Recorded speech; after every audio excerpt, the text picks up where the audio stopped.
Музей под открытым небом, только в интерактивном формате. Так выглядели жилища в Горной Ингушетии сотни лет назад. Воссоздали все, от пристроек, от которых в реальности сохранились только основания, до кухонной утвари и оружия. Продумана каждая деталь, даже расположение окон и дверей в башнях. Это детище разработчиков игр компании Intaziban. Мы сделали специально вот и для тач, вот это управление. То есть это, поскольку это тач-монитор, тут нет вот этой клавиатуры. Если у нас была бы сейчас клавиатура мышь, мы могли бы подключить ее и с ней управлять. То есть мы сделали максимально просто. Время в этом приложении не стоит на месте. Солнце меняет свое положение. Здесь наступает ночь и идет дождь. Все как в жизни. Единственное отличие – погоду можно менять по желанию пользователя. Мы исправляем. А ну-ка, нам нужно солнышко. Смотрим, что происходит. Все рассеивается, все хорошо видно. Видите течение времени? 4 часа 12, 13, 15 минут. То есть солнце движется. А видите, тень сейчас идет понемногу. Со временем будет темнеть. Давайте ускорим этот процесс, посмотрим, как все будет выглядеть ночью. Все, ночное время.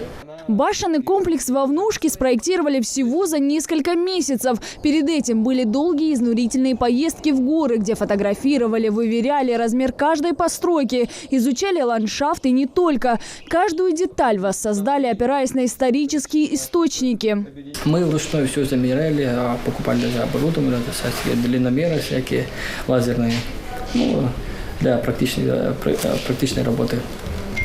Замеряли как длину, ширину, расстояние от основания до двери, там окна, все, ширина балок. А началось все с башен Ижорти, ингушских разработчиков. Выходцы из Ижорти попросили воссоздать их родовое поселение в электронном формате. История с башнями так бы и закончилась, если бы не Адам Мальсагов, который подхватил идею. Он предложил игроделам разработать полноценное приложение для проекта «Шелковый путь дороги Ингушей», Комитета по туризму и Туристско-информационного центра, куда бы входили и другие башенные поселения. Так, за счет участия в грантовом конкурсе Росмолодежи удалось создать еще 3 башенных комплекса. Все было нацелено на подрастающее поколение, нашу молодежь, и сделать подачу такой, которая интересна им.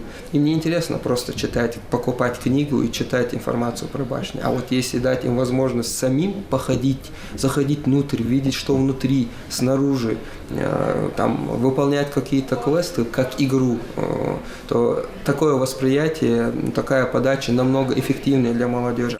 Путешествие в древнюю Ингушетию, воссозданные горные пейзажи – это лишь треть Джейрахского района. Сейчас игровая команда работает еще над одним башенным комплексом – Эгикалом, уже по инициативе Комитета по туризму, который выделил на это бюджетные средства. Будем развивать эту тематику.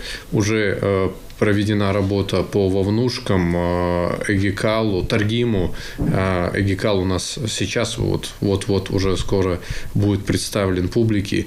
Это все нужно для того, чтобы и в виртуальном пространстве, в интернете показывать культуру, историю республики и тем самым привлекать туристов. Воссозданные в электронном формате башни – это лишь часть того, что строили ингуши. Остальные же уже стерты с лица земли или скрыты глубоко под. По словам специалистов, известно, что таких существовало около 2000. В планах восстановить каждую. Далия Асканова, Тамара Хашагульгова, Адам Далаков, Новости 24.